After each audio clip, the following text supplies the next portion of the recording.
The Short Game is listener-supported on Patreon. If you'd like to support the show and join us on our Discord, head to theshortgame.net or patreon.com/theshortgame.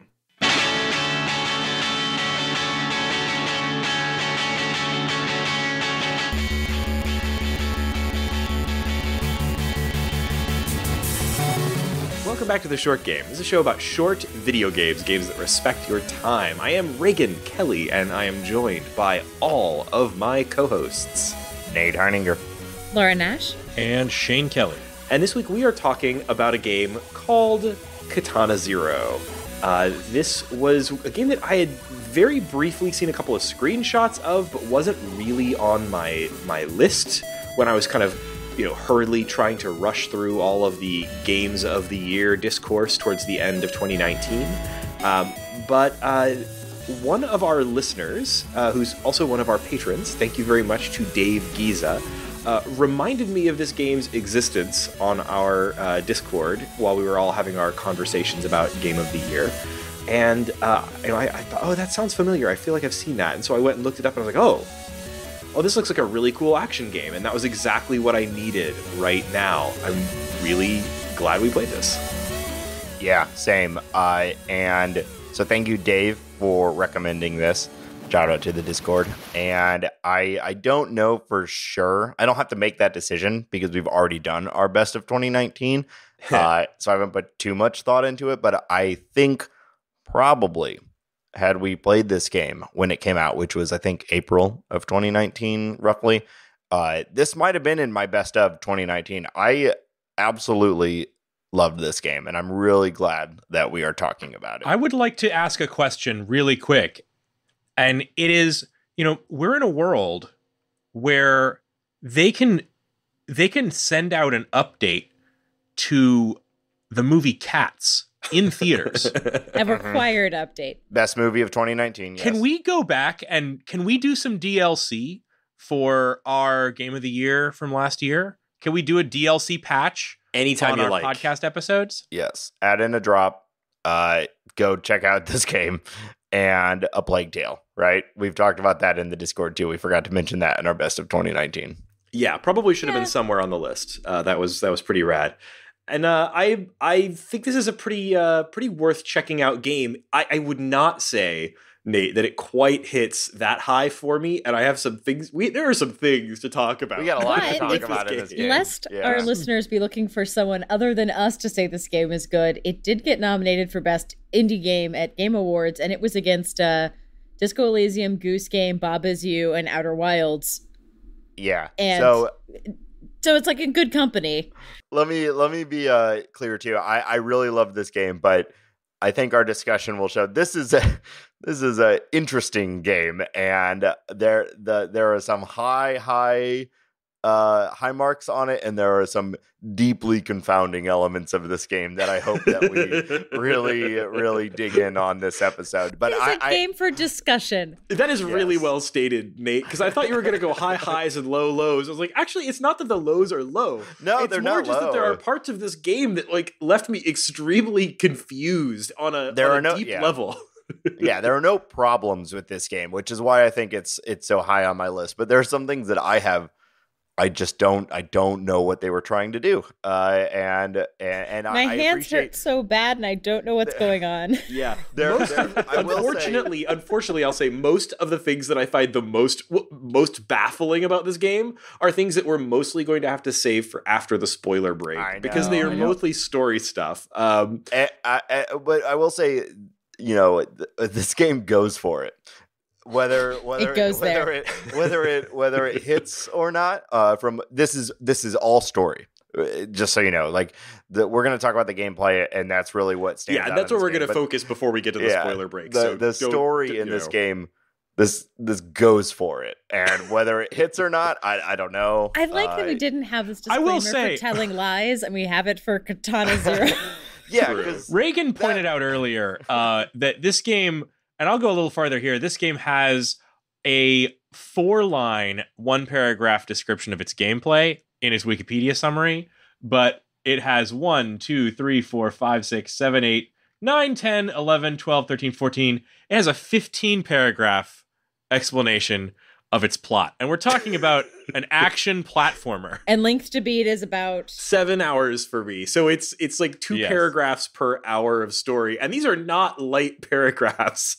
and most of the game is actually you playing it, it's not like Right. an I don't interactive know. fiction No. game. I don't know This because is no visual novel.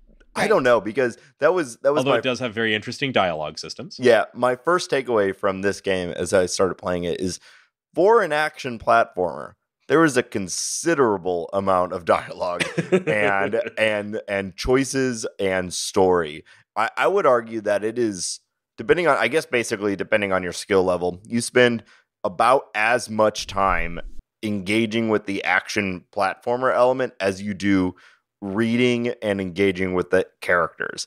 And that was a huge surprise because when you start playing this game, you're like, oh, this is going to be, we did My Friend Pedro just Pure a month ago. action platformer, Yeah, basically yeah. no plot. And a very similarly mechanic. Now, there's some key differences, but very similar mechanic, which is it's like there's very little story, and you're really it's all set up just to get into the game. And I really thought that's what this is gonna be, but it is swung on the entire other direction. They go to extreme lengths to justify the mechanics of this game. And I actually we haven't even talked about the game yet. Yeah, but and we can save most of this talk about I think we've teased people enough about the weirdness of the story of this game, Yeah, and I'm looking they've forward invested to a getting lot in the more narrative. into that. I love a game that you come up with a mechanic that doesn't exist in the real world. It can't work. In this game, it's bullet time, it's slowing down time, and they create a whole world to explain why your character could do the things that they could do. Unlike a game like My Friend Pedro, which is just like, yeah, you can do it. Why not? You got a magic banana. It lets you do stuff. Because there's a button for that on your controller. You can just do it. It doesn't matter. And this game and like Super Hot and other games that have these interesting mechanics, they really, really try to create a world in which you understand why you can do these things. This game goes to the most extreme of that, of really trying to explain not only why you can do the things that you can do, but the whole universe that was behind the creation of the things that you can do. Yeah. There's a lot of backstory going on here, and a lot of wild. story delivered in interesting ways. Yeah. So let's get in.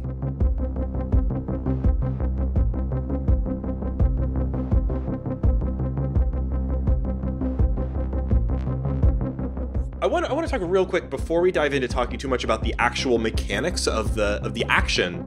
I want to like just praise the visuals, because while it's not the absolute key focus of the game, it's absolutely what drew me in initially. The first thing I noticed about this game was that it has exactly my kind of pixel art. This is sort of like it's in terms of like color scheme and sort of the world that it's depicting. It's doing this sort of retro-futurist 80s inspired neon cityscape kind of vibe.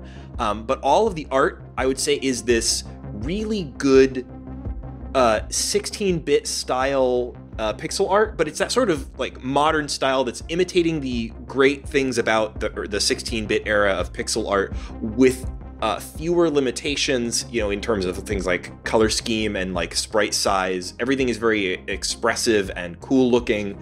And all of the animation is really, really rich. I would compare the style of the sprites to like Metal Slug. I could see that. Although maybe a little lower res than Metal Slug. Like some of the character sprites. I'm thinking, for example, of like the little girl that you encounter so often has such a SNES kind of vibe to her appearance.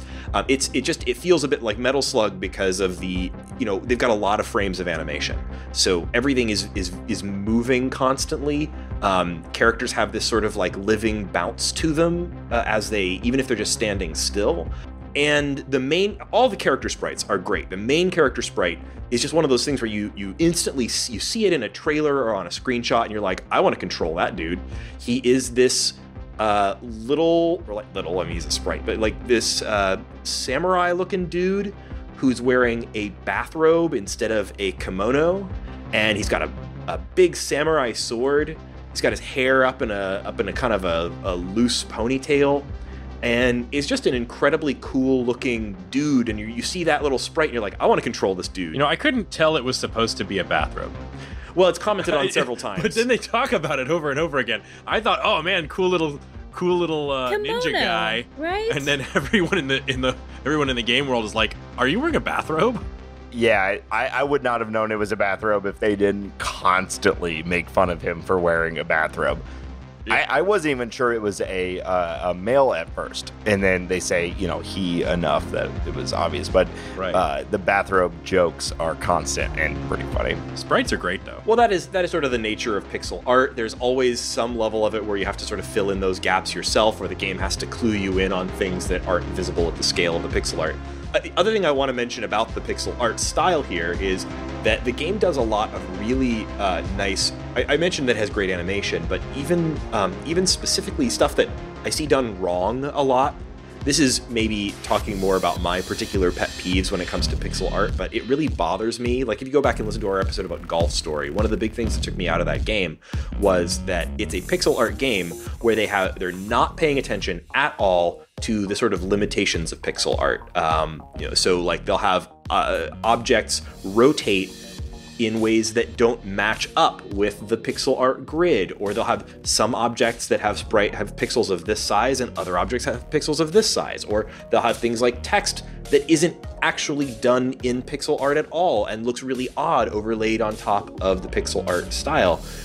This game is a lot more like things like Shovel Knight, where they set a really specific set of restrictions for themselves, and everything works within that. But then they do things that you'd never see like a 16-bit game ever do. So, like, first thing that I can think of is that very early in the game, there's a scene where the main character gets drunk, and he's in a sort of a bar, and the background starts kind of swimming, right? And the easy way to do that would be, I'm sure there's some way in, I don't know what system they're using to build this game, Unity or whatever it might be, I'm sure there's some way to just have the pixels get all deformy, right? But they don't. They have an animation that fits to the pixel grid and does this incredibly cool looking sort of slide squiggle that still feels authentically retro pixel art looking. And I was like, there it is. These guys care about pixel art. I'd like to talk more about some of the visual effects, because this is a visual effects heavy game. And it's not just these like really great, super, true to form pieces of pixel art. There's lots of things that they apply above that in terms of like lighting and shaders. Oh yeah. But before I even get into those, like just on that pixel art, there's lots of places where they just go that extra mile in terms of like how you interact with stuff and how it works. Did you ever kill someone while they were talking? Because some of the enemies will be like talking.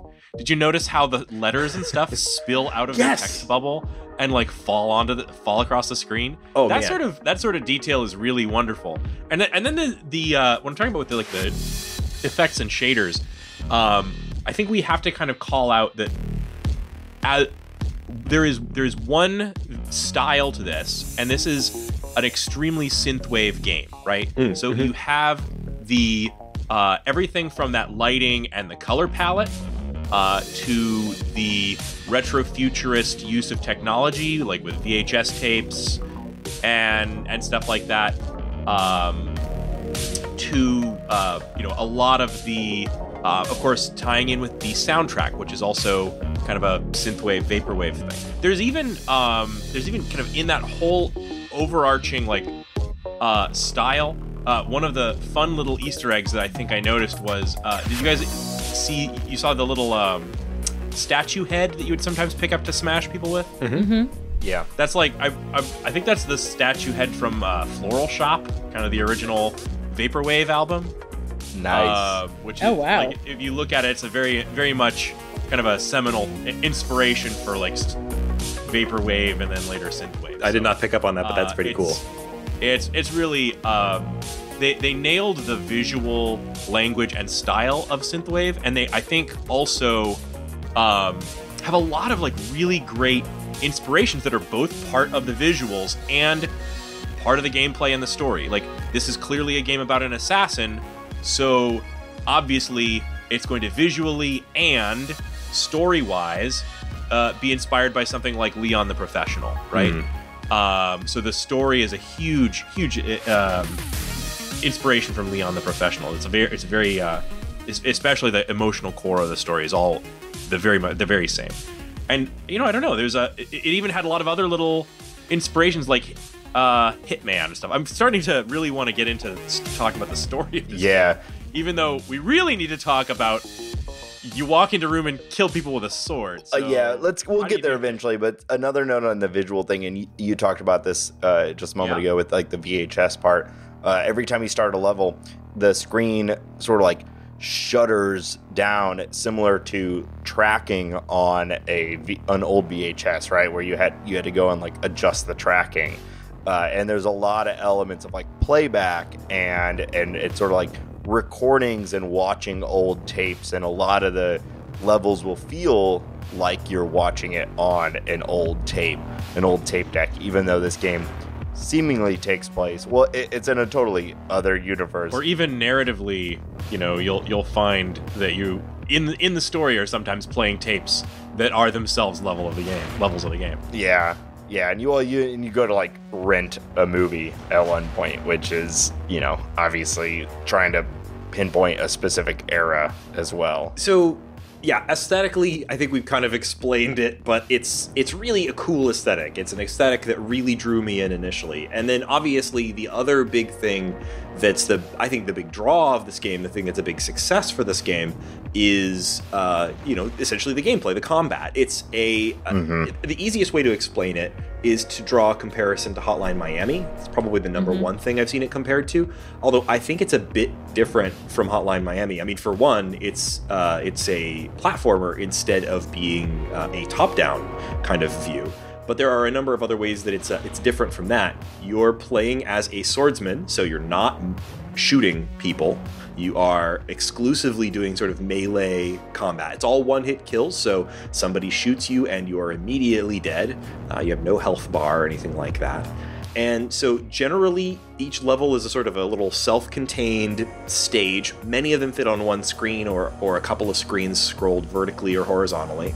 And you're going to try to get through, kill everybody in the room in order to leave. And most of the time, that means that you'll have to pull off a bunch of very acrobatic moves, some of which you might be able to do in real time, but a significant amount of them you might need to slow down time using sort of the key mechanic of the game, which is sort of a slow-mo, instant bullet time kind of thing. Yeah, I think, we've called it action platformer multiple times, but I really, actually, now that I think about it, I don't think platformer is the right word, because with a platformer, you tend to assume there's going to be some sort of platforming element to it, and there really isn't. It's more like a side-scrolling beat-em-up, where it's one-hit kills, and it is gunplay, but you don't have a gun. Almost every bad guy either has a gun or a wide-range melee attack, and your job is being a swordsman, an elusive assassin. So you're more about avoiding attacks and getting a single hit kill and stringing those together to clear out a room. Mm-hmm. Yeah, I definitely got beat 'em up vibes. It feels very much like that a bunch of people entering the room you're in, you kind of clear a room, move on as quickly as possible. Like, all of those feel most beat 'em up to me, where you can't really, there's no, there aren't different planes. You're mostly on a single plane going back and forth, up, down. Platformer, yes, because you can kind of see ahead, but it's not even like you can plan out. Yeah, and it also has the verticality that you rarely see in something that's like a beat 'em up. Sure, but my friend Pedro, like, you needed to see above you to play, and here it's more like you might see the feet of people above you, but they don't really notice you. Like, it's pretty room by room. It's gated very, very strictly. Yeah, the other big mechanic besides slowing down time, which is the key one, and that is it is exactly what it sounds like. You hold down. I played on Switch, so you hold down the top ZL, left bumper. Yeah, ZL, and while you're holding it, time slows down. You have a bar you can only slow down time for a relatively small amount of time, but enough to do work in. The other big one is that you can roll, and if you roll, you are invulnerable to bullets, which is huge. And then you can also pick up items and throw them, and then you can also, your sword, if you slice at a bullet, because time slows enough that bullets are, these very clear yellow dots on the screen. If you slice at one, it will perfectly bounce back at the person who fired it, like right back at them. And that's really all of the move sets you have. Throw item, roll to dodge things, slice bad guys, slow down time, or reflect bullets. And this game gets increasingly challenging, where they are incorporating guys with rapid fire guns, shotguns, shields, huge range attacks, everything you can imagine. And your move set does not change from the first moment of the game to the very end of the game. Yeah, this game has slow-mo that's about being able to accomplish precision, multi-step tasks, as opposed to, I know we keep talking about My Friend Pedro, but it's just because that one you're so squishy, you're basically Deadpool, and slow-mo is so that you can do really cool stuff and you can feel awesome. This game doesn't care if you feel like a badass. It's like you're trying to get through this without dying, and that's the most important thing. A lot. Like it's more like Celeste, and like you're trying to get through a multi-stage scene without dying. That's what you need. You need the slow-mo. It's not just like, I'm going to dip into slow-mo so I can do something really cool looking. This game doesn't care about that. It's about a precision. It's almost like a precision platformer. It's like a precision beat 'em up. I don't really know the term for it. Yeah, it's all about execution. It's about execution. Yeah. I think another pretty key thing here is that with the slow-mo, your sword swipe is extremely powerful. It's a one-hit kill for every enemy in the game. If you can kill them, I mean, with some of the bosses, you have to hit them a few times, but essentially it's a one-hit kill, and it can deflect bullets.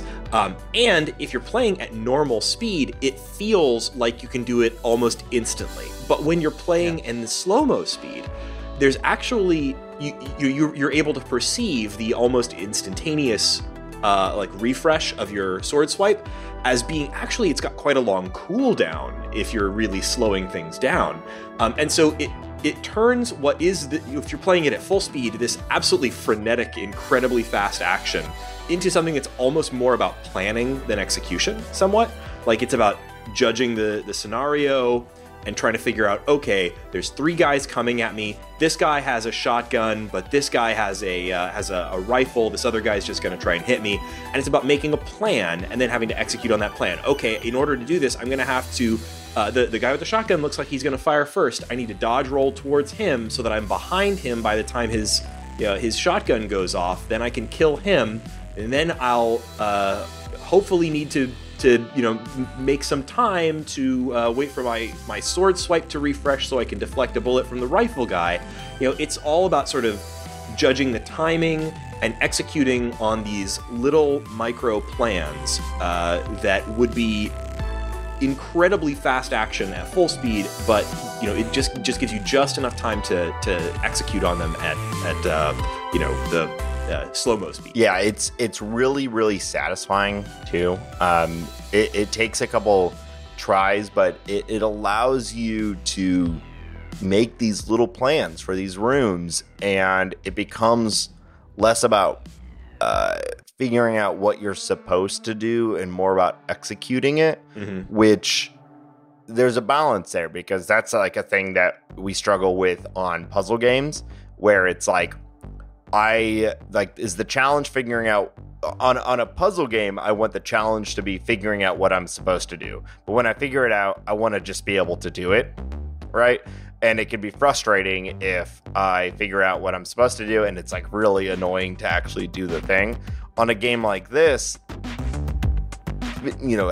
creating the plan, like how I'm going to do it, is usually the easier part, and then the execution of it. Perfectly timing that roll so you go past the guy with the shield, looking to the left to swing your sword and reflect the bullet back to the guy who shot it, so you can, and then turn around and slice the guy with the shield. That's the challenge, actually doing it. And that's why, Laura was saying earlier, like, my hands hurt on this game, because it does take, especially later in the game. Oh, yeah. It takes near perfect execution. And then what this game does, and I think what the real challenge is that every zone, or it's more than a screen because they pan, but every zone has a string of these sorts of challenges together. You enter into a warehouse, right? And this game has a lot of doors, and those are your little moments of, like, it's a little breath you get to take. You can see past the door, and you can see there's 3 guys. You have to get in there, you kill them, and then above you is a floor with 3 guys, below you is a floor with 3 guys, and to the right of you is another door with 4 guys in it. And you have to clear all of those rooms. And if you die in any room, you're going to reset at the beginning of that screen. So you have to not only devise a plan for each of these rooms, but you have to execute each of those rooms perfectly. Because if you get hit once, you die and you reset the whole thing. So each individual room isn't necessarily the most challenging, though some of them can be challenging. The real challenge is doing all of those without dying, and also there is a timer.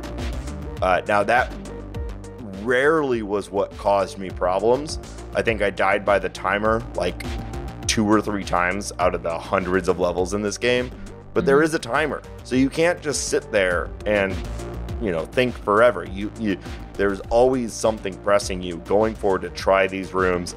And there's often multiple entry points to this room. So if you're struggling going in through this door, there might be a platform that you can go up from underneath the room to surprise a guy. You can come in from the other side. There's lots of different ways to tackle it. So it's figuring out the best way to kill these guys and executing it and doing all of the bad guys in this room all without dying is the challenge of this game. I found it challenging, but very, very satisfying to get through this game. This game has so much commitment to mixing in story bits that even that timer you mentioned, the message isn't time's up or you took too long. It's that you cannot remember that many steps, so you have to start over. We didn't actually mention that but at the top we didn't really mention the framing here is that when you do these multiple runs at a room, you're on a drug that gives you prescience, or the ability to see forward in time. Yeah. And here we get into and on we'll get into it, specifics there later. But the framing is that you're not resetting the level. You're making you're looking forward in time and trying to find through repeated attempts what your actual path is going to be. And that's why when you do eventually do that perfect run that gets you through, then it gives you the sort of security camera footage version of that where you see it all playing out in real time, and it's like, presumably this is what actually happened. Yeah, it says on the screen, that should work. Yeah. Every single time. Every single time you get through one of these screens. Yeah. Actually, Source Code is a good... that's a good movie. I should watch it again. That movie was fun. Source Code, which I called... It's such a good movie, terrible name. I called it Bomb on a Metro Movie for I literally did Google Bomb on a Metro Movie to say Source Code. Yeah. That was. I've never seen it. I need to check that movie out. Yeah, it's basically this game where it's all right. you're going through a thing multiple times. Yeah. So, Nate, all that stuff you were talking about there brings up probably my number one criticism of the gameplay here. And maybe you feel differently about this than I do, but there were times in this game where, first of all, yes, you're trying to get through a number of these sort of little room challenges, but the AI on the enemy characters is such that you have to be really obvious to get somebody to try and come into the room from another room, right? So generally you can slice the heads off of dudes in room A, and the guys in room B are none the wiser until you move into room B. And your slow-mo is on a kind of cooldown, right? So you have a meter representing how much slow-mo you can use, and it's not very much. In real time, it's maybe like 5 seconds, right? That becomes a lot longer when you're actually using the slow-mo, but like we're talking not a In lot terms of the slow-mo. animations, it's exactly 10 frames of animation. What? Yeah, the bar at the top has 10 little ticks on it, and it's 10 frames of the animation. Is that right? That seems less than I expected. Yeah. Well, okay. It's not long. Yeah, it's not very long at all. No, It's very, yeah, it's very little. It's almost no time at all. Yeah. So, and then it takes quite a long time for that. If you go back to regular real time, that bar refreshes, but it takes a really long time for it to happen. And so my number one complaint about this is that the game is set up to really. I always hate it when a game like gives you a way that is clearly the correct way to play in terms of like this is your most successful way to play, but it's not the most fun way to play. Those two should always align. And in this game, by far the most effective way to play is to, use slow-mo aggressively. Go into each room and kill all of the dudes that are in it using as much slow-mo as you need. Then probably you're out of slow-mo. Stand there and wait for your slow-mo to refresh before going into the next room. And we're talking 10, 15 seconds in a game where that feels like an absolute eternity. So my number one complaint Nowhere about near this... 15 seconds. Oh, it's a long time. I didn't time it, but it feels like an eternity. I'm certain it's 10. It does feel like it's a long time. Yeah. I will say, like, part of the game is, like, especially as you get a little further into the game and there's... like a series of different, very kind of connected areas and with multiple enemies very spread around. Like, you get to a point where the effective way to play the game really is to go through and kind of feather the trigger on that slowdown a little bit, using it just when you need to and not wasting it. So I definitely didn't feel like that aspect of it had any real problems to it. It introduces the need for you to use the slowdown very gradually and slowly, and then you'll get to these moments where like you have to really have taken a significant understanding of like the scene and the mechanics and all of it together. Yeah, some of the scenes where you have to like fight waves of enemies, some of the bosses, for example, like those really make you have to use every frame of that slowdown effectively, and I loved those. So I'm not saying that they should take out the cooldown timer on the slow-mo or something like that. For me though, I think I really hate having to stand there in this game and look like an idiot while I'm just like waiting for my stuff. Like, and it's really worse. It's worse because after you finish a level, then they like show you back. Oh yeah, at what you did, and it's like. Yeah, exactly. You're just like, okay, kill 3 dudes, and then stand there.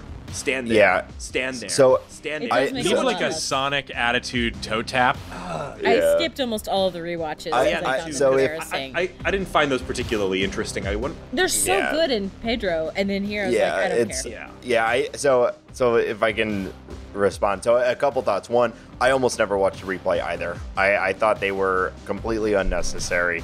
It was rarely worth it. Whereas my friend Pedro, where slowdown is 90% of the game, it was fun to watch your really cool moves.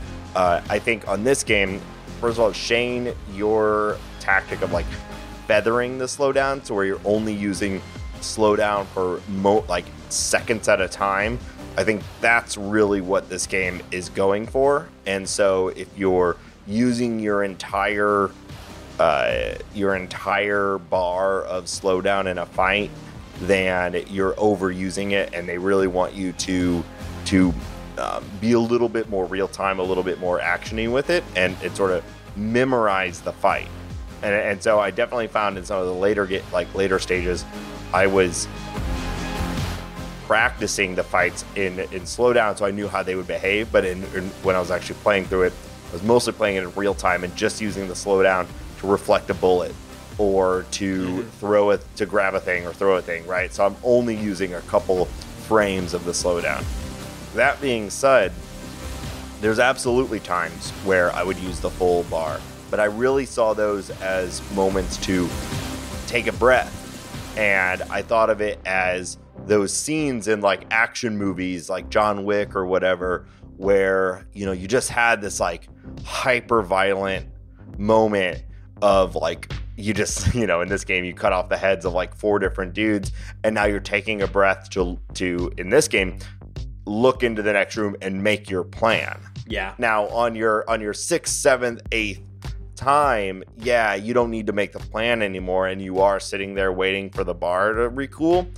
But if you didn't have that time for your 1st, 2nd, and 3rd run, this game would be impossible. It would be there's so much you have to string together, and there's so many bad guys in each individual level that I think those are purposeful moments for you to stop, take a breath, and plan.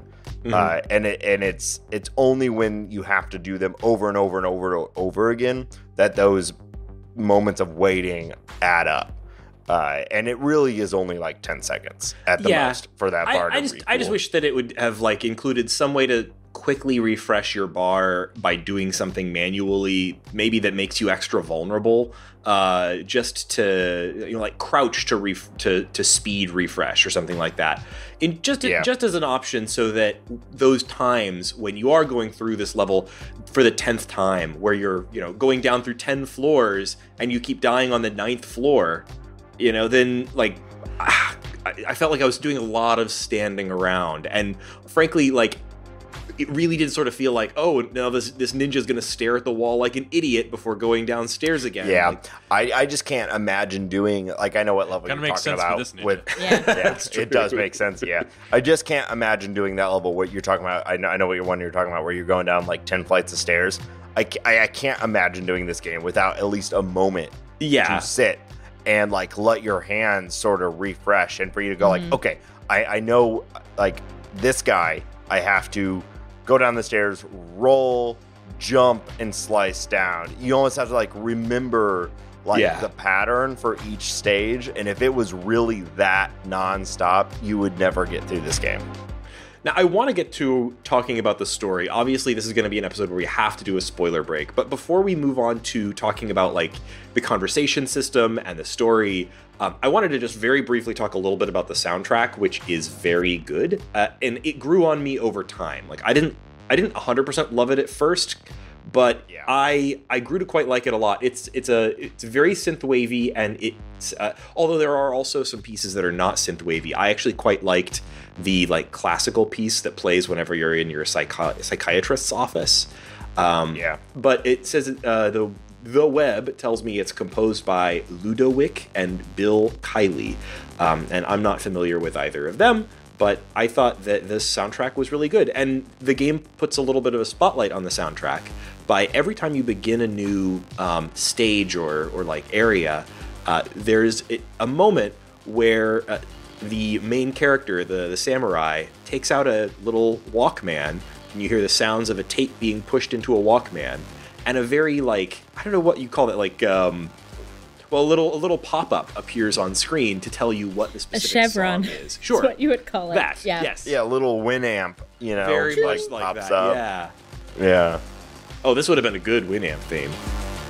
Yeah, it would have. Oh, It tells you the song, you hear the sound of a cassette, like, you know, and it starts playing, which adds to the whole, like, what is any of this actually happening element of the game, right? Mm-hmm. Super cool. I liked the soundtrack a lot, and I liked that it was sort of foregrounded. And okay, I want to talk about the story. Most of the story is delivered. So how much about the story can we say without getting into spoiler territory? All of it. None of it made any sense. So what are we spoiling? I think you could say that it is a story about, you know, this drug, and you're investigating, you know, why are you an assassin? We've already talked about, like, they try to justify every mechanic in the game as part of the system. This is a game that's like, what is the story behind how you got to how you are? And I think the main thing is, so you are an assassin who is also seemingly meeting with the psychiatrist. Yes. The psychiatrist is helping you understand who you are and why you do the things that you do, while also giving you your next assignment. And so the game is broken into and your drugs. And your drugs, right? So it is like a frame story where it starts up right out of the gates. It says 10 days remaining. And you're like, what does that even? Yeah, what 10 days to what? And you are given, you meet with your psychiatrist, and it's very deep. It's often hard to really understand exactly what they're talking about, but it is the main character coping with their need to kill, their need to do the things that they do, and this psychiatrist seemingly trying to help them understand themselves while also giving them details about their next hit. And so the game is set up with, you get this dossier of the person that you're supposed to kill, and that will ultimately be the final person that you kill. Well, and at the end of every psychiatrist session, they inject you with a drug, and it's made clear very early that this drug is what allows you to control time in the way that you do.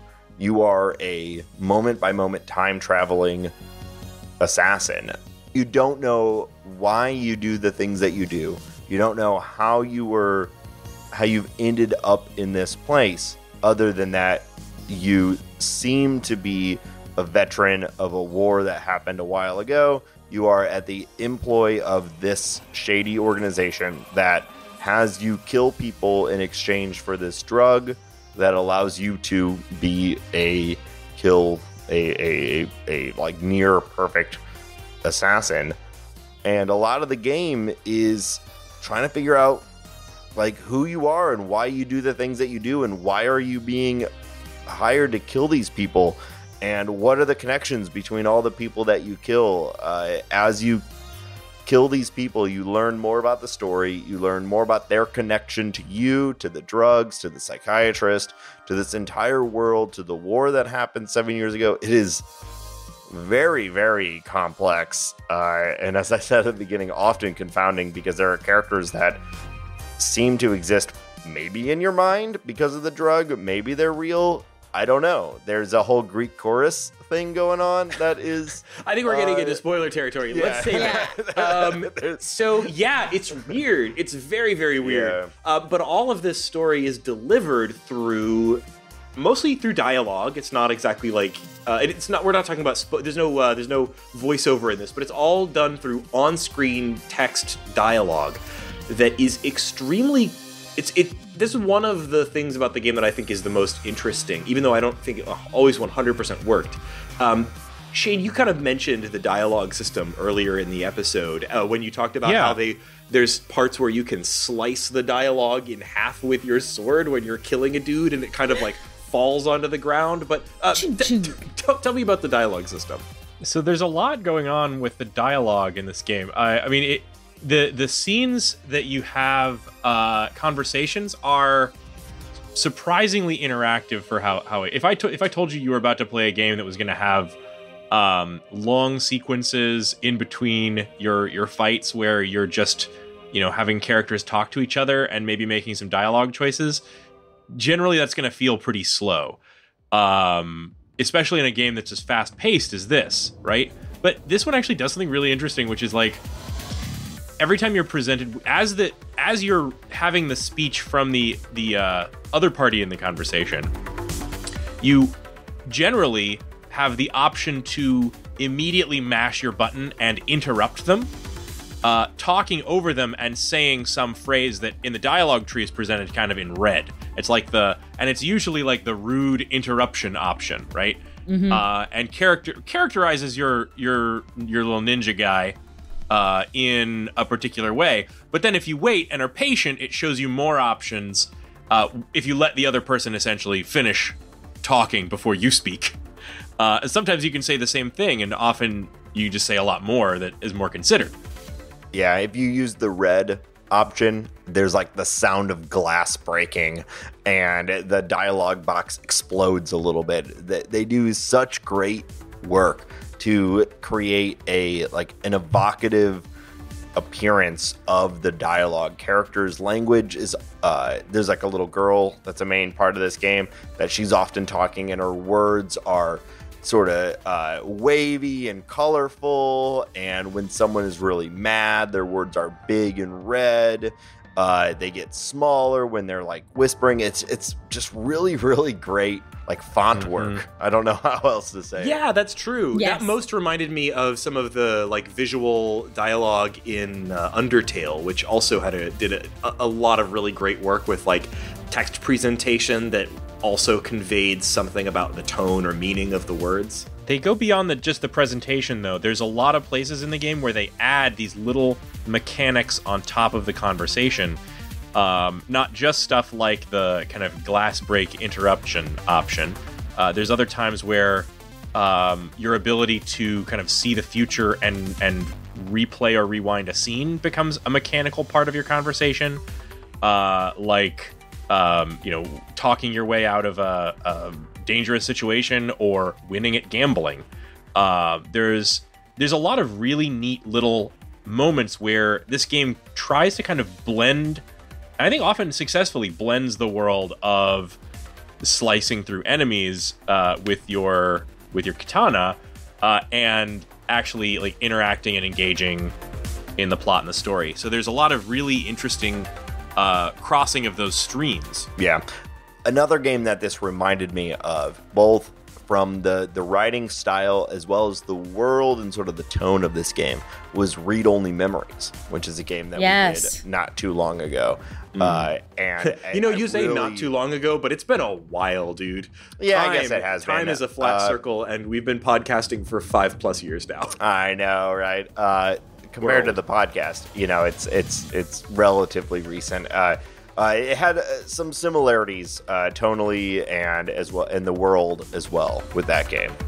Yeah, so I really want to get into talking about the story here and some of the spoilers because it's bonkers. But I guess the last thing I could say about the story before we dive into actual spoilers is that I felt like the characters are pretty strong in this. Your main character, he's sort of a nameless protagonist. In fact, he's got some memory issues that also sort of explain that. Once again, this game, never leaves something unexplained when an explanation will do. But it's got a lot of really strong characters that are like not just visually cool, like lots of distinct sprites, but also like interesting characters. Like I was very interested in what is the deal with the psychiatrist character. The first guy that you really interact with as a main sort of antagonist is this really colorful, weird Russian guy named It's like V. a cokehead. Yeah, and he's Basically. wild. Or like, really every named character in this game is like extremely interesting. So like, okay, well, I can't get too much into it without talking about spoilers. So maybe we go ahead and take that. I'll say early in the game, there were times where I felt, okay, just get me. I just want to play the game. I want to play like this. The fighting, the action element of the game is very, very fun. I really love. It's one of the only games that after completing I've gone back and played more because I just really have been enjoying it. And early in the game, I was like, oh my God, there's so much dialogue. I just was not expecting this. There's so much. There is so much story. That being said, about halfway through, I started feeling, okay, I'm in it. I want to know what's going on. I like these characters. I want to understand this world a little bit better. And I started actually like really trying to dig in and read. Now, did I understand it? Was I ultimately satisfied? Well, there's more. I wish I understood it better. Yeah. But ultimately, like, when I say this game went for it, like this game, like they go for it. The creators of this game definitely knew what was going on. Whether they expressed it completely or clearly, I don't know. I think you got to play it multiple times, or I don't know. I really still don't know. Holding back some of their best cards, for I don't know whether it's for a sequel or for DLC or whether they just felt like it and didn't want to show their hand, but it's holding stuff back for sure. Yeah, I couldn't tell if my choices mattered. I couldn't tell like how much the story was, with a game with such a complex dialogue system. I would have expected, or I was expecting, like the way I played my character to have an impact on the story. But then just knowing how video game development works, like they're not gonna shelve like entire levels based off of the decisions that you make. So I couldn't tell. There are small things. So like little things like I had a lot of fun with there's a scene where you're going into I guess it's a hotel, and there's a person who's working as a like a receptionist, and if you interrupt that person and you don't listen to everything they have to say, then they get testy with you and end up calling the cops, and you have an additional bit of combat there. Whereas like if you don't and you like listen to everything she has to say, then it ends up presenting you with some really fun stuff that comes back up later in the game. So like you could tell her that like, she asks you about why you're wearing what you're wearing, and you could tell her that you're cosplaying from an anime, or that you're just on your way to the showers. And it prevents it prevents these opportunities to either blitz through, Blade first, or to take a moment, talk with the character, and have a joke, because there's some funny dialogue options there. That's a good example, because I definitely talked through those things. So I guess it was just like normally in a game like this, you can, and maybe this is a benefit, right? Maybe this is like just good writing, but normally you can kind of tell where like, the choices I made earlier in the game like have resulted in this outcome. I really couldn't tell by the end of this game if the choices I had made. Yeah, and I mean, I haven't played through the game multiple times or anything, but my sense is that it has the sort of like in the moment effects, like whether the receptionist calls the cops on you, but doesn't have large scale effects on the structure or flow of the story. Yeah, but there's so many dialogue choices. It's constant that I expected a little bit more. I mean, essentially every time you say anything in the thing, it is a dialogue choice, in that you have the choice of whether or not to speak, and usually you have several options for what to say. And then there are times where it subverts that dialogue system, which we won't get into, at least not here, but like it has a lot of surprises with it. And I thought overall the dialogue system was very successful. Even when I was not finding the story was exactly successful in... I mean, okay. I can't wait to talk about the story. I do think we need to save all of it for the spoiler break. So we'll go ahead and say, listen past this, past our outro for the spoiler break. You'll enjoy it, I think. But before we move on, how do we feel about the game in general? I would definitely recommend it. I had a really fun time playing this, despite some bonkers stuff that we'll talk about during the spoiler break. Sounds like everybody's pretty positive on the game. Yeah, if someone had tried to tell me this is a shooter, I probably would have stayed away. It's a beat 'em up. I love beat 'em up, so like I liked this game. So I think this is the year that I try like things that are like on paper shooters, but actually not in the slightest bit. Yeah, and like them very much. I personally think action platformer is more appropriate than beat 'em up. I don't want to get into the weeds of semantics or anything, but like for me, I love platformers. I love things that involve acrobatic jumping, and that's what this game has a lot of. That just sort of fits it into that for me. It's like 100%. That's fair. Loved that. Yeah, I definitely recommend this game. I really, really enjoyed it, and my exact same reservations that I have that Reagan does, I want to make sure that I clarify they're not bad. It's just it's just like I just don't know.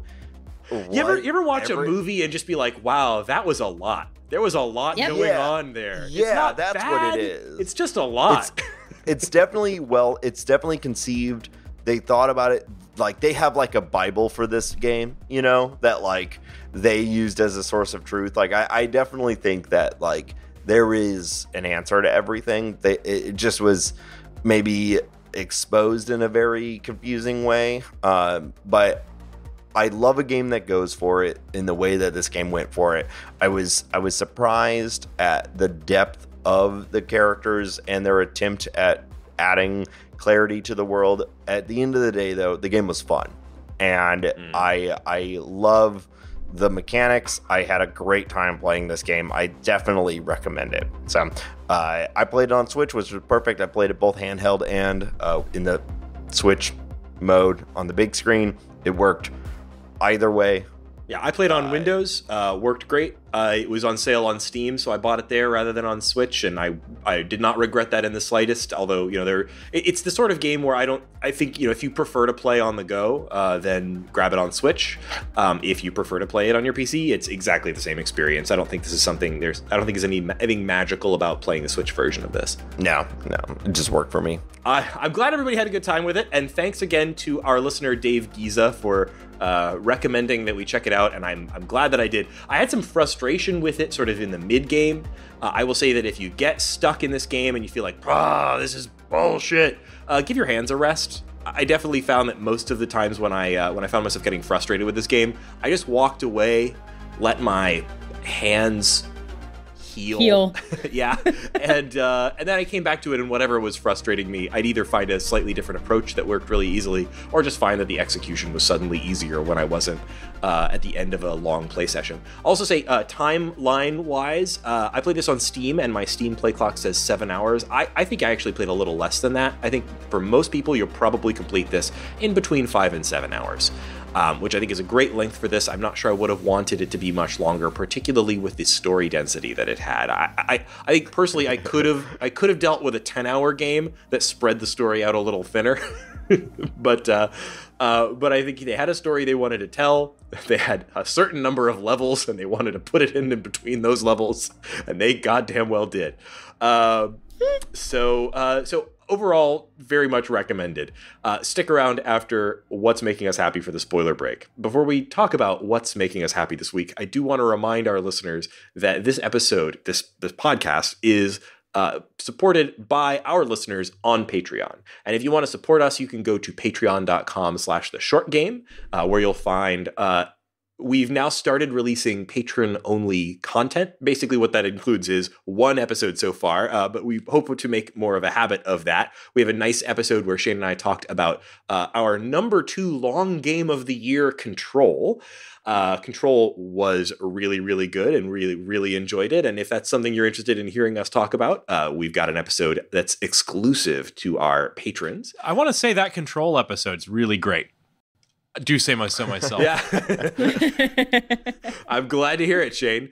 I had a lot of fun with that. Yeah, I did too. It was a fun time. And if you want to listen to it, or if you want to get our probably number 1 perk of the Patreon, is access to our Discord, where you can hang out and talk with us about the games that you're playing. That's where we plan the show and talk about the games that we're playing in real time. And it's probably the best way to recommend games for the show, as a listener Dave Giza will tell you. So thanks again to all of our patrons. And if you're not one yet, patreon.com/theshortgame, www.theshortgame.net, and click the Patreon link at the top also works. So thank you very much to everybody who's already supporting us. And if you're thinking about it, we would very much appreciate your support. And finally, before we wrap up, what's making us happy this week? Laura, what's making you happy this week? 2 things, because it's been a while since we've done a segment like this. One is I just finished up Watchmen, and it was fantastic. So I know I'm late to the party, but we wanted to wait and binge it all, and Watchmen is just astounding. The second one is I went to see Little Women, and it is not the movie. Although the movie was incredible and I loved it and it was everything I wanted, it was the group chat I had after Little Women with a bunch of other nerdy ladies who are going to see this a million times. Just a lot of all caps yelling, a lot of talking about lounging in chairs, and everyone talking at once on top of each other in that movie. It's the thrill of seeing a movie that you really like and then yelling about it with your best friends who are just responding in the same way you do. I couldn't see it with friends that were all over the country, but man, that group text went on for literally 4 days, and it's still going on. People are still posting memes in the Little Women group chat, and it's still not off topic. We're still kind of talking about Little Women. And it's just, if you can keep one of those going for a while, it's pretty great. So Watchmen and the Little Women group chat, which is just astonishingly good. If Molly could have been in that, Nate, she would have loved it. My mother-in-law and sister-in-law went and saw that movie together, and they it was the talk of the Christmas season. They were, yeah. We did the same thing when Lady Bird came out, except it was more yelling in person. So maybe I just should see. I cannot wait for Greta Gerwig to do her tap dance musical next. You know, Nice. okay, so it's funny that you mentioned both group chat and Greta Gerwig's musical ambitions, because the thing I was going to mention as what's making us happy this week is the conversation that's been happening on our Discord about cats and musicals more broadly. Musicals. So listeners, I'm sorry if you are not a musical theater person. I'm not really a musical theater person. I'm I'm a former theater person and only tangentially a musical theater person at all. But I like a good musical. And I also really like a really bad musical. And so I've been very excited. I still haven't actually seen Cats yet, but the discourse around the Cats movie has been very, very exciting to me. Just so good. And so we had a chat going on about that in our Discord.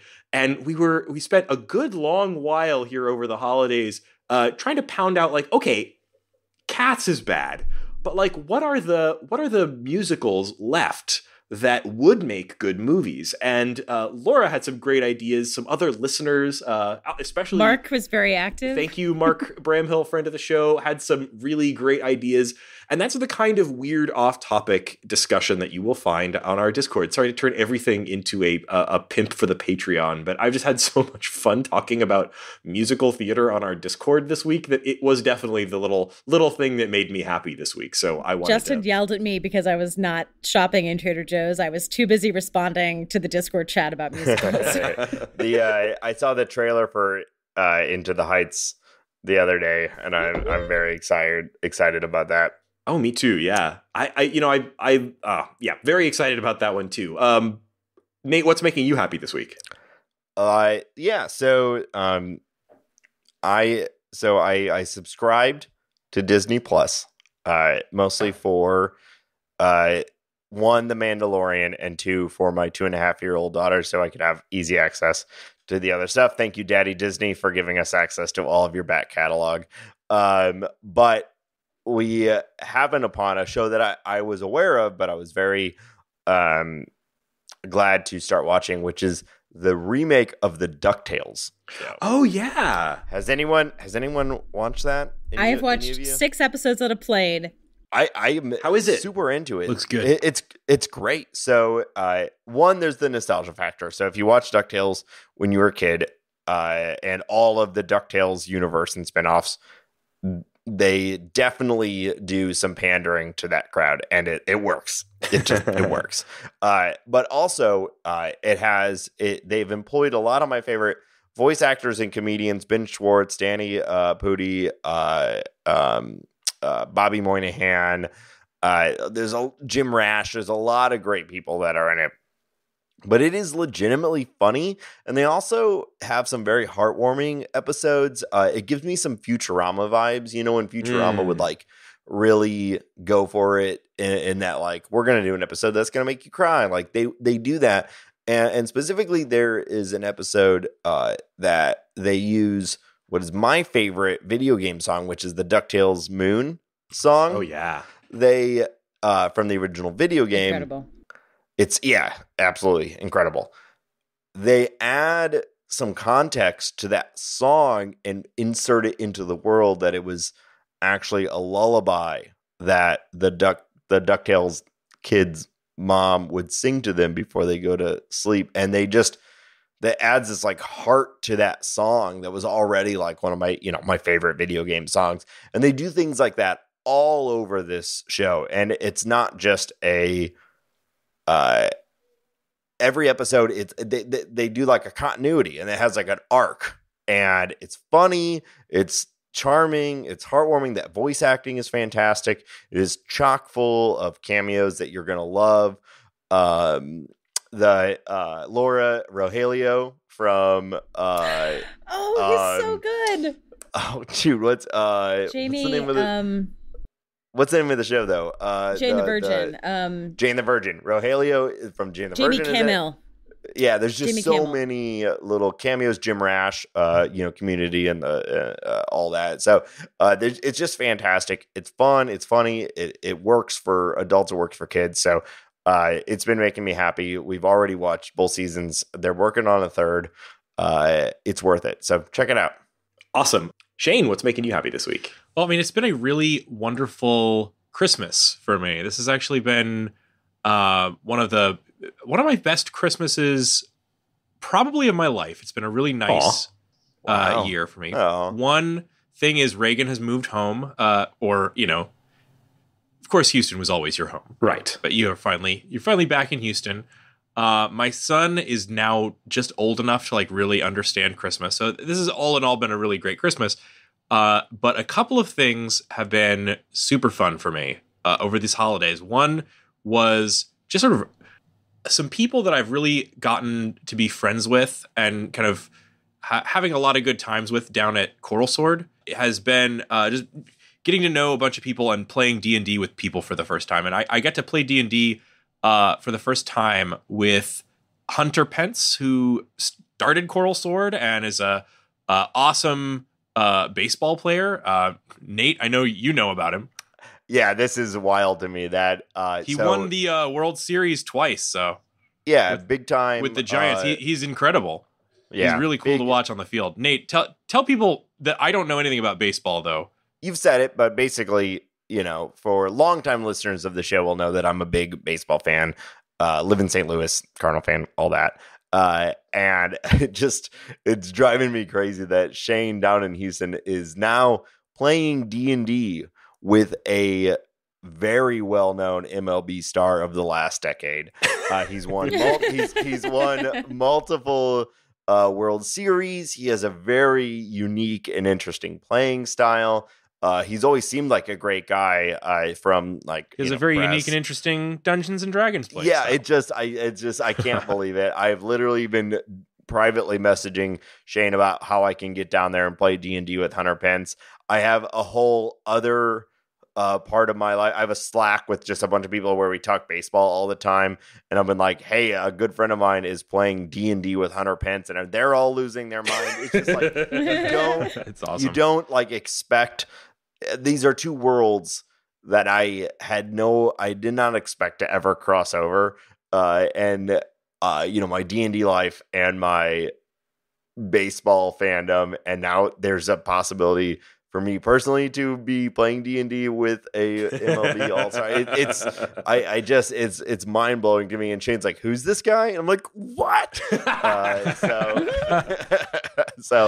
Well, I'll tell you what he is. He is an incredible sports person, not See, just that's what I'm in talking the about. everyday world of baseball. He's also really good at Magic, which is a sport, guys. Trust me. Yeah, no, it's great. I wanted to. That's we got to get him on the show because got to know each other.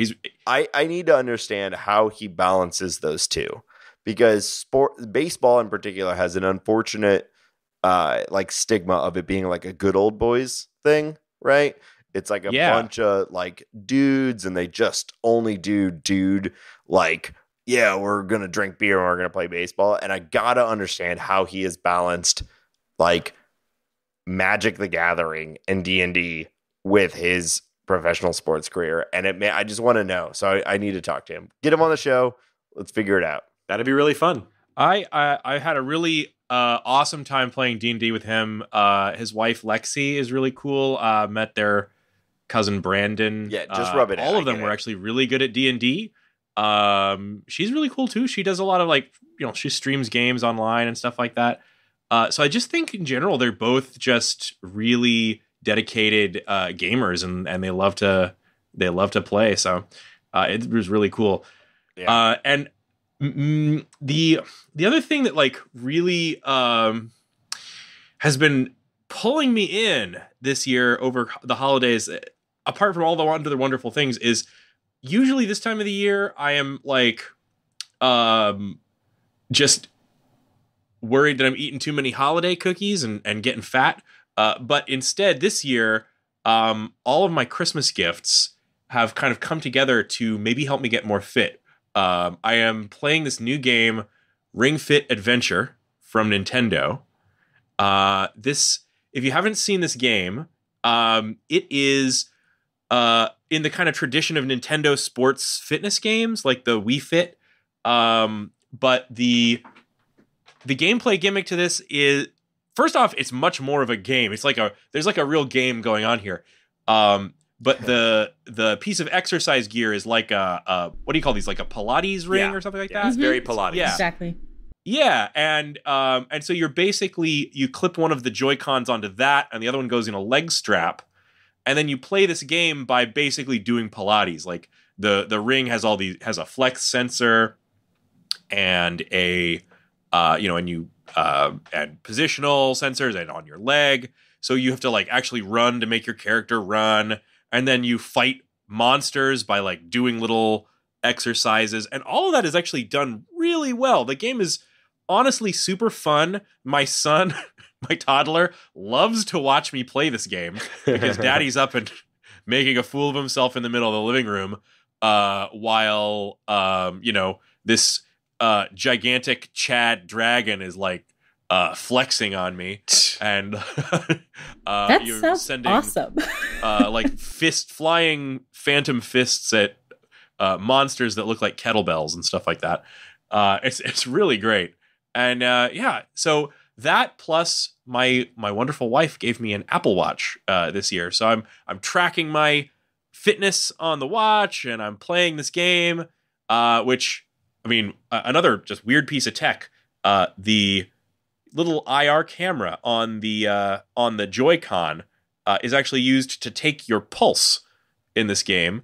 And it is usually within 1 or 2 BPM of what my watch is saying. So Oh, that's wow. interesting. It's I thought that would be some kind of janky tech, but it actually seems to work. Not that it gives you like, I don't know how valuable that data is, but what is really valuable is just how fun this game is. It's actually been very motivating for me to actually play and keep doing these little exercises.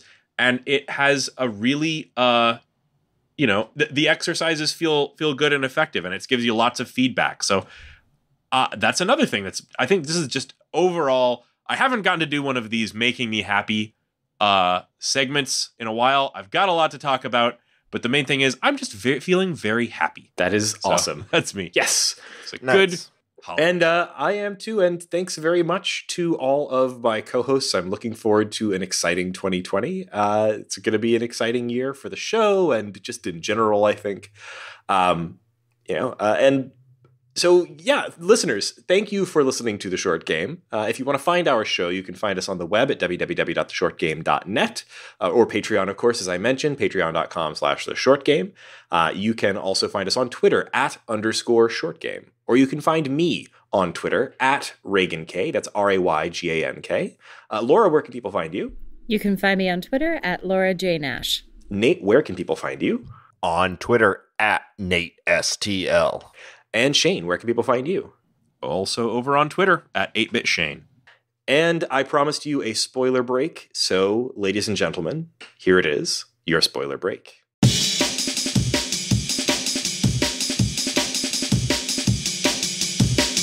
Okay, here we are post-spoiler break, and I don't know exactly how I want to approach this, so I've decided to begin by reading the 15-paragraph plot summary from Wikipedia.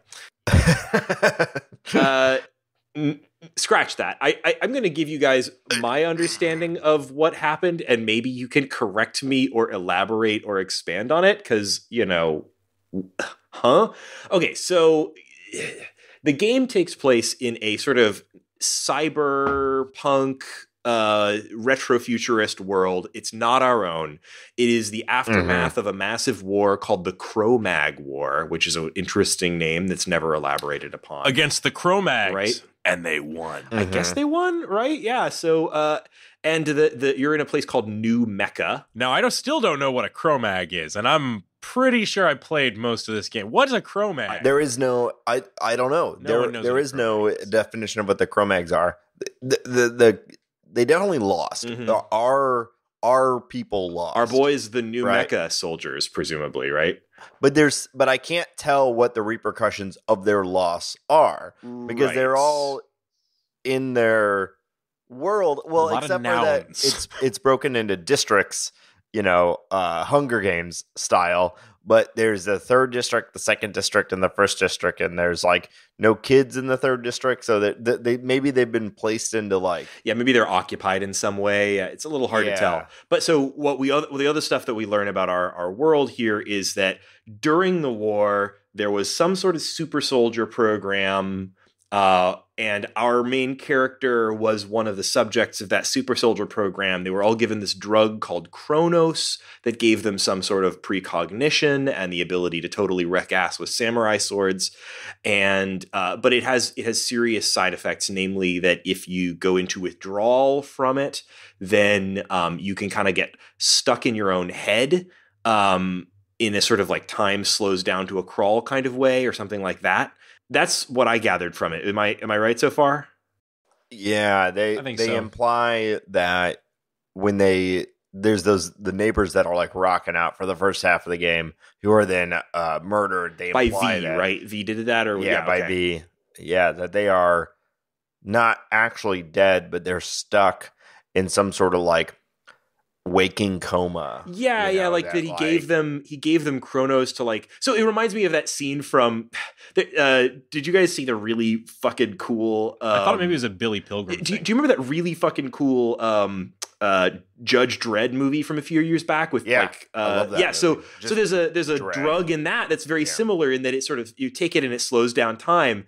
And what the drug dealers would do if they wanted to really mess with somebody would be like they'd give them this like super time slowing drug and then they'd throw them out of a window so that it subjectively takes them like an hour to hit the ground. Yeah, but in this game the Kronos drug is incredibly scarce, so why would they waste it on these guys? I was like, that V guy was a weird dude anyway. So I guess the plot is mostly about you. For some reason he has amnesia. I'm not sure that was really explained. Maybe somebody can explain to me why he has amnesia. But first he's going on these like assassination missions because and this is where I was confused about the story. The people who were sort of his handlers, including his psychiatrist and whatever organization were behind him, seemed to be responsible for creating Kronos. They were part of the same program, but also they were trying to destroy all evidence of its existence by killing anyone who knew anything about it.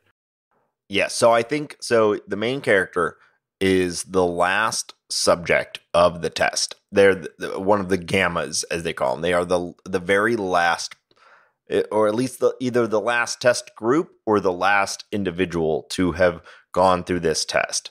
And seemingly because of this, they are also the best, the very best version of this test. Of these like precog super soldiers, right? Yeah, these precog super soldiers. And so they lost the war. And for whatever reason, how did they lose the war with these freaking crazy ass soldiers? I don't know. It's never explained as far as I can tell. They never go into that. So but they lost the war, and for whatever reason, despite having lost the war, because you'd think they'd mount some sort of guerrilla, resistance, but they have decided to destroy all evidence of the program that created these super soldiers, and they are using the last person that they trained through this program to go through and assassinate all the individuals that were a part of the creation of this program. Meanwhile, there is another organization or group of people that are trying to also get their hands on this, and that's the quote-unquote the dragon, right? The blonde guy? Yeah, I think what's their goal? I was super confused about them. I think they just want to stay alive. Yeah, I didn't understand that part at all. I'm sorry. Actually, we're way past the stuff that made direct sense to me. For me, all of this stuff about the different, the program and stuff like that, none of that really, it's all in the background. It's all really just snickering faces in the distance, laughing together about how we're going to bury all the evidence. But what really is front and center in the story is the story of this bathrobe wearing assassin who's like probably like maybe all this is in his head. Maybe he's an insane serial killer, you know? Well, and yeah, I think there's parts of it that are like they drop hints about that kind of stuff earlier. But to me, it's very much just a cut and paste of the story from Leon the Professional, though. Like without the like psychological time bendy stuff. Like it's this character who's an assassin who's like, you know, getting jobs and going about his daily life.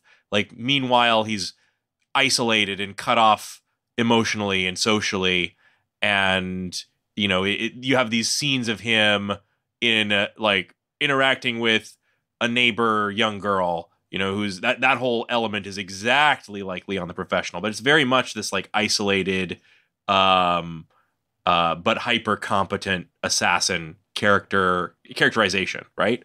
Yeah. I think so.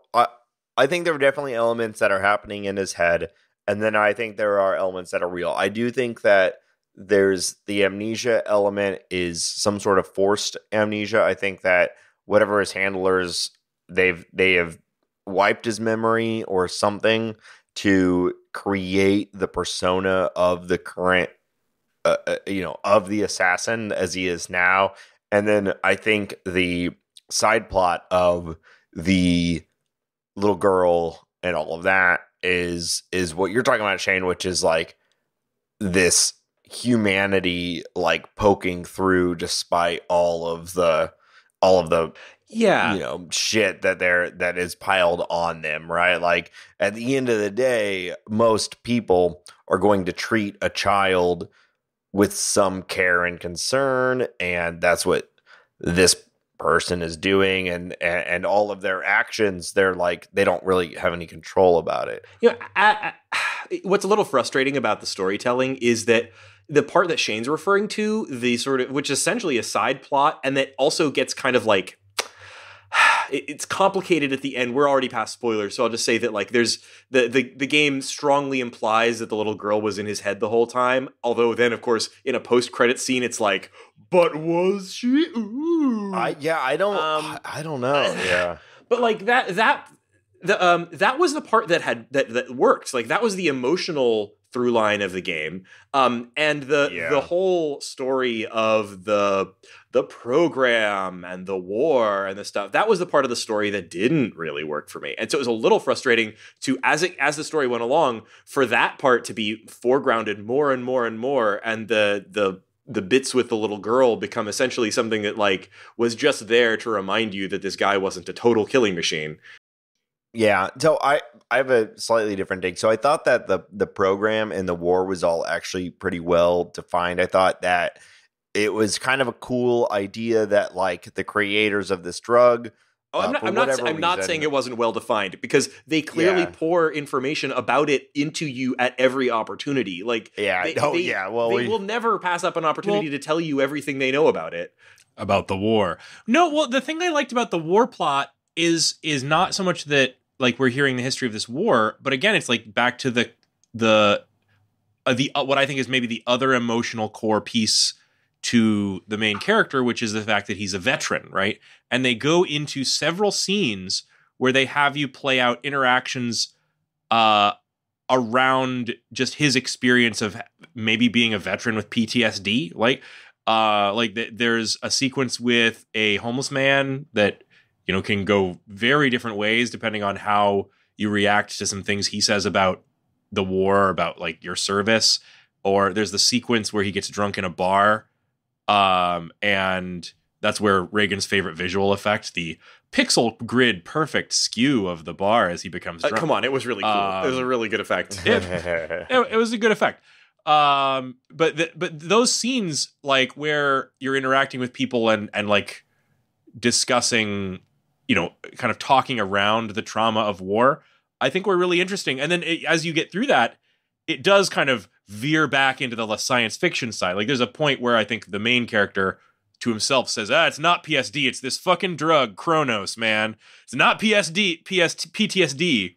It's definitely Kronos. Yeah. So I think the whole the main story where it's someone who's, was used as a tool of war. It's like a Dr. Manhattan sort of thing where they're like looking back and they're like, I don't want to do this anymore, but I'm reliant on it. Like, I think that's all fine. And I thought it was pretty interesting to have like former members of that test also out in the world trying to gain more Chronos. I thought that was all fine and all really interesting. And I actually think it's a really good story and it's a really cool world. And like, I'd love to see more of it. The really the only thing that I don't totally understand or have at least a hazy hand grasp on is what the hell? What is the comedy and tragedy, guys? Okay. This is the one thing that like really sticks out to me is like, what is this? So there are that two really characters. felt like some like it was trying way too hard. I don't know whether it was trying too hard to be artsy or I don't get it. I just thought that whole sorry, I'm don't mean to interrupt you, but it's garbage. Please explain it. I don't know if it's garbage. I do think it is trying very hard to be artsy. I do think that's what you're getting at. So there are two characters that are constantly impeding in the story or intercepting the story. To when I pre-spoiler break, when I made a joke about Greek chorus, they are like they speak in that way where everything one is of this them flowery, does, the other one just these and thous. Very, like, it's that sort of purpley, like Greek chorus language. Do you know what they reminded me of? Something that they reminded me of something in one of my least favorite games, BioShock Infinite. Do you remember the two characters that arrived there and were just sort of like constantly walking into your fight sequences and talking to each other in silly British accents and observing you? It was those that archetype of character, like the weird watcher. And what I think is interesting about this, I do think there is something valuable to them in the story, which is we're already in a story where you're questioning what's real and what's not. And they've got this high sci-fi weirdness thing, right? This Cro-Mag war, battle drug science fiction stuff. But by adding a thing that's a little bit of a fantasy element or a fantasy trope, by having this sort of weird Greek chorus element, it puts a flag in the ground and says not all of this can be real. Right? Yeah. And it is just sort of they're just tripping into the story to say, oh, what fools these mortals be. But the other thing about it is that it is made sort of central because they have a kind of a countdown to like, okay, it's going to happen. There's going to be a big choice. There's going to be a big choice in the game. You're going to have to make a big choice. And it's all tied up with these stupid characters that I hate. And then when you get to that choice, they're like, will you choose life or death? And the choice is dumb, and the results of it are dumb because you really only have one choice. If you choose death, I guess I forget how it goes. Then you just like it rolls credits, so it's not a real choice. It's like, the choice is essentially like, oh, we're here to ask you, do you want to watch the credits now or later? Yeah, and of course I chose death, and you die, and you hit credits, and you're like, well, shit, that's not the end of the game. But you have to do the whole thing where you have to go continue from last scene, and you pick back up, and you're like, I choose life. So it's not a real choice. No, there's no one out there that was like, oh, I chose death. Well, that's a satisfying conclusion to this game. I'm done with this game. And you like, no. So it felt false. This is the one thing that I think they needed to close, because I think the rest of the world and the rest of the stuff that I do think is real is good and open and strange and feels sci-fi and feels weird. But I think they needed to close this because these are the two characters at the end that have the little girl, and you're like, well, is any of that real? And that's a fine question, but they needed to add a little bit of like, I don't know. It was too open and too strange for me to feel satisfied by that, because the rest of the story was satisfying. and I just don't get it. I don't know what they were trying to go man. for. I like every time they were on screen, I was just counting the dialogue choices until I could finally get them back off. Yeah, of the screen. I was hardly reading it after a while. It's like it's too purpley, it's too flowery, it's too like they were just not additive at all. And so I agree with you in a sense that like the rest of the story at least has like the trappings of an interesting sci-fi story. I just wish it was better told. Like I don't really like I like an unreliable narrator, but I don't really love stories that revolve entirely around like how much of this is real and how much of it is either a drug trip or a psychotic hallucination or something, right? And that's like so much of this game is that. See, I don't know. I really think that I don't know. It had this like Blade Runner-y future tech thing that I like. The only part of it that I agree, but the only part of it that didn't feel grounded and worthwhile were these two characters, and I could not understand what they were trying to accomplish other than adding like a haze. Well, I guess so. Here's the things that I didn't understand when I got to the end of the story. I didn't understand what the motivations of the people who were the sort of handlers of the main character were, apart from erasing the program. But it's like, why do that? First of all, they're sort of erasing themselves, so I wasn't sure I understood like the factions involved. I also really the game made a lot of thematic did a lot of thematic work around this dream sequence that the main character continually had. So every few scenes you'd get another version of this dream sequence where he was initially you think he's the child in the dream sequence, right? Where this shadowy figure comes in and kills his family or him or something. And every time it repeats the dream sequence, it gets more clarified until finally you see that actually it's actually him coming in, killing a scientist, and there's a little boy hiding under a bed. And the little boy, as far as I could tell, in the sort of final version of the dream sequence, isn't killed. He just came in, killed a scientist, and destroyed a computer. But like, okay, that moment when we finally see that play out with him killing the scientist and destroying the computer, and then taking off his mask, with, oh, it's the main character.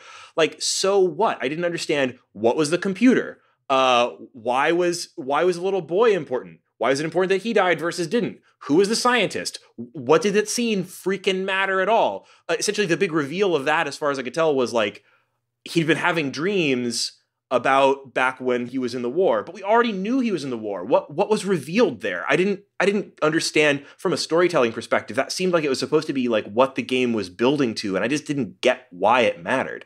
Maybe you you can tell me. I don't know.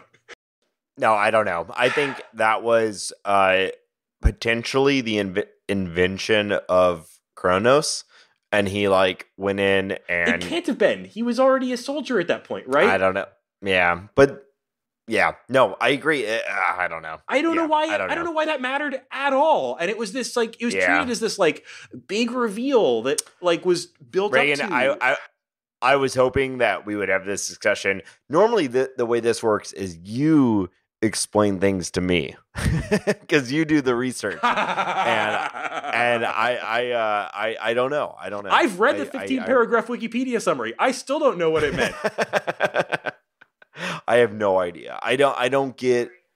There's so much of this game that I don't get, but I think I would love to keep playing more of this game if they'll give it to me, because eventually they'll explain it because they can't help but explain everything. Can they? It does feel like they're saving something for a sequel. In the meanwhile, they're going to give us a lot of really cool rooms full of people to slaughter. True. See, that's where I'm willing to that's where I'm willing to like, yeah, there's a lot of things that are not explained, and that's fine. And I'm fine with that. I'm fine with not understanding your first point, Reagan. I'm fine with not understanding why do the handlers want to erase the existence of the program. I think that's cool. That's good for the sequel. I don't care. Like that worked for me.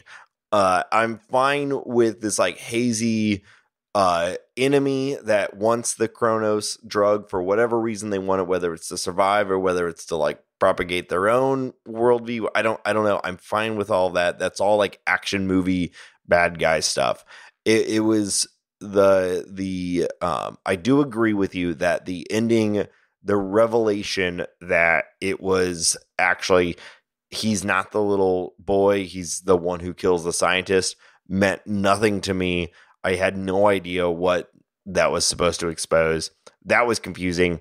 And the comedy and tragedy characters and them abducting the small child, I have no idea what any of that or rather the scene in which he's told by everyone in his building, including some cops and his landlady, that the little girl never existed in the first place. Like, so I think the much more likely thing is that the comedy and tragedy characters are in his head. So is the little girl. And so is the little girl. Yeah. Yeah. Which maybe sucks. I don't know. A different but perspective. Also they could be, part of the system, man. Right? Like they could be being paid off by whatever it is, the Cro-Mags or something. Yeah, the I don't game know. does occasionally play with the idea that like he may be seeing one thing, but the reality is something different. So like, sure, maybe the weird comedy and tragedy people are actually his, some extension of the organization that is his handlers or something. But and I'm fine. And that's ultimately where it's like, I'm fine with a lot of these questions. Yeah. I think that's okay. I think that like, well, I agree in that, like, I don't mind a story that has ambiguity. What I don't like is having something that feels like it's supposed to be a narrative payoff that falls completely flat. And that's really what bothered me about that stuff. That's what I felt no like catharsis at the end of this game. I was just like, okay. Like it ended in the middle of the game when I chose to die, and I was like, well, I want to keep playing. So I rebooted and said, yes, I want to live. And I kept playing. And then when it ended, I was like, I could not tell, other than the only reason I could tell that this game was nearing the end was because the rate of difficulty seemingly had hit a peak, right? When you like fight that last the laser boss. Oh my God. Which I was also not expecting this game to have boss fights. Yeah, me neither. Which we didn't really talk about in the pre-spoiler. But I thought that was cool. The funny thing about those boss fights, I mean, not to go back to mechanics talk, but like those boss fights are like, they're not hard because those bosses are damage sponges or take a bunch of hits, although they do take multiple hits, but which is different than most of the rest of the enemies. But it's mostly just that like those bosses do a lot all at once. If you play those bosses back at full speed, it's like they're a blur. There's a lot going on. Yeah, there's a lot going on. And I actually appreciated that. I thought it was cool that there were boss fights. Yeah. I was not expecting boss fights. But the only reason I could tell the game was coming to an end was because of the rate of difficulty. And I was like, this game, they're not going to layer it on. So when it ended, I was just like, okay, I don't know any more about this world than I did. Than I did really, like 3/4 of the way through, or even halfway through. Yeah. And it's like, okay, I think there's a very dramatic ending of the psychiatrist. Oh yeah. Ugh. But it's also a little tropey too, because it's like, I kind of thought that might be where this is going, It's just it ended with a massive for me, It's just like a and that's why I said at the beginning that this was ultimately confounding, because they clearly, I think that the creators of this game, that must have been like a big moment.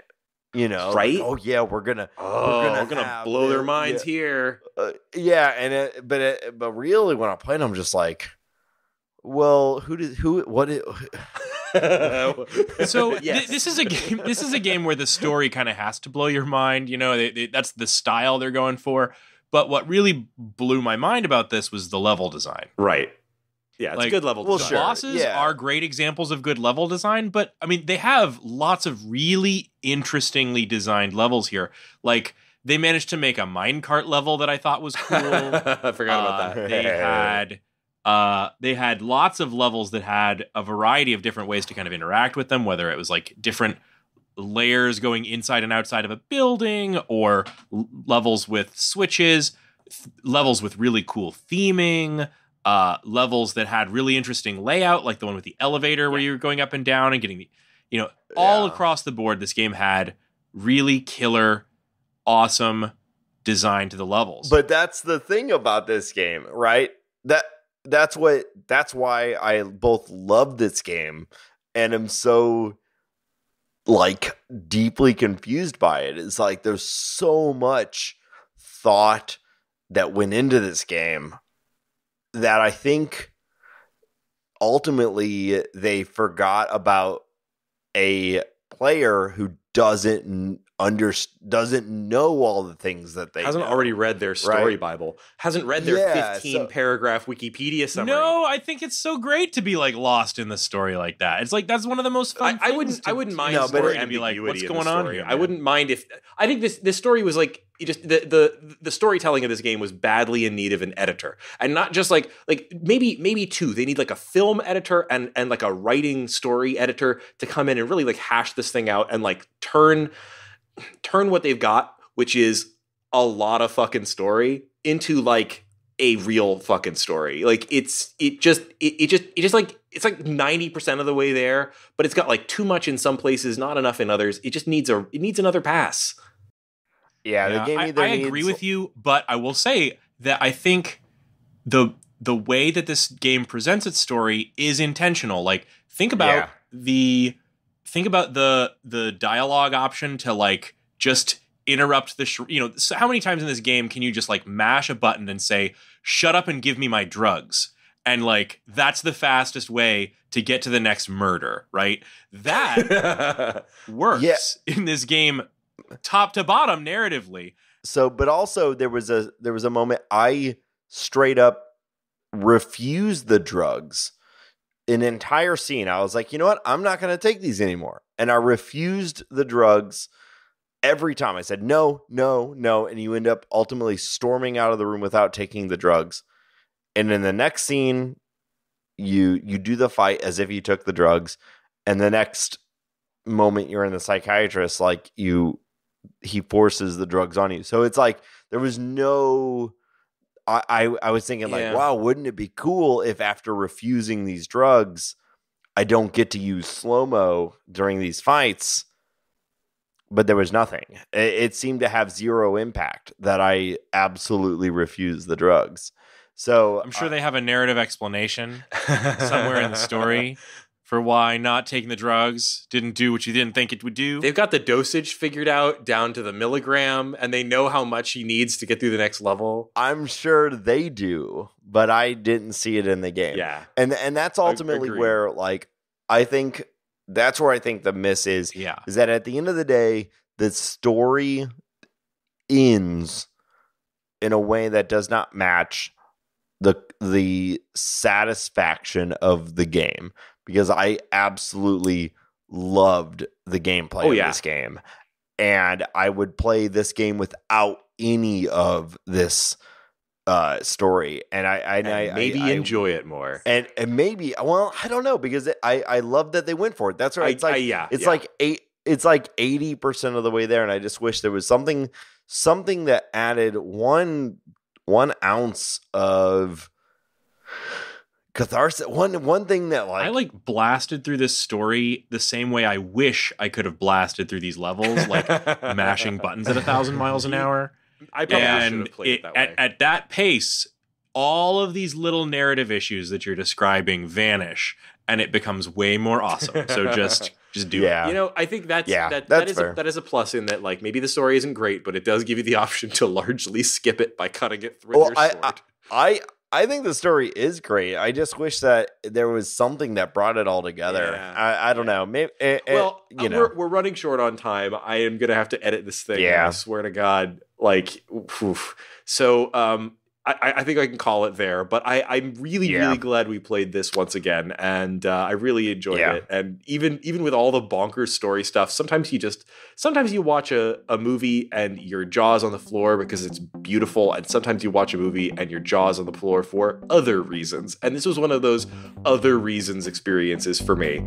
But like, I was really impressed by it in a bunch of exactly. Yeah. Same. Like I said, this might have been in my top 5 of 2019 if we had played it. So all of my concerns and frustrations about the story are more like an it's like a weird thing where they went for it so hard that I wish there was just like, it's either you go for it this hard and nail it or you don't. And I feel like they kind of like didn't get it across the finish line. But I appreciate that they did, that they tried, and they took a real hard swing. They really did it. And when you're making an action platformer, you don't have to do this, but when you do, like, I love it. I go for it. You know, tell your story. It's cool. You know, I will recommend this game to anyone. I will also recommend this game. It's worth playing. And maybe someone out there will play it and tell me what the hell happened, because I sure didn't figure it out. So I think I'll end it there. Yes, listeners, if you can explain the story to me, go ahead and hit us up on Twitter, on Discord. We'd love to hear from you. We really I'm looking forward to chatting about this game a little bit more. And thank you so much for listening to The Short Game. That was one of those episodes, man. We had a lot to say about that story. All right, everybody hit stop.